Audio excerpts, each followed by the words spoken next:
विशेष म्हणजे आम्ही कोणाचे खास करून आभार मानणं किंवा हे करणं हा थोडा पक्षपाती विषय होतो, परंतु आमदार साहेबाच्या बाबतीत विशेष जर सांगायचं म्हटलं तर परभणी जिल्ह्यामध्ये, त्यातून गंगाखेड उपविभागामध्ये आणि त्यातून पुन्हा आपल्या पूर्णा तालुक्यामध्ये कर्मचाऱ्यांची निवासस्थानं, तलाठी कार्यालय, जे की तुम्ही आतापर्यंत गावामध्ये फक्त ग्रामपंचायत कार्यालय बघत होता, ती तलाठी कार्यालय बांधकाम होणार आहे।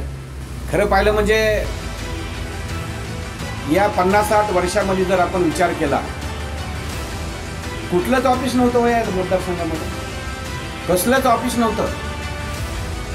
म्हणजे SDM किरायाच्या ह्याच्यामध्ये, DYSP ऑफिस किरायाच्या ह्याच्यामध्ये, तहसीलदार त्या म्हणजे निजामीकालीनच्या बिल्डिंगी सगळ्या, अशी परिस्थिती या मतदारसंघामध्ये होती। एका कळपासून जे धरलं सगळं, आता जवळजवळ गंगाखेडमध्ये टोटल ऑफिस नवे घेतले।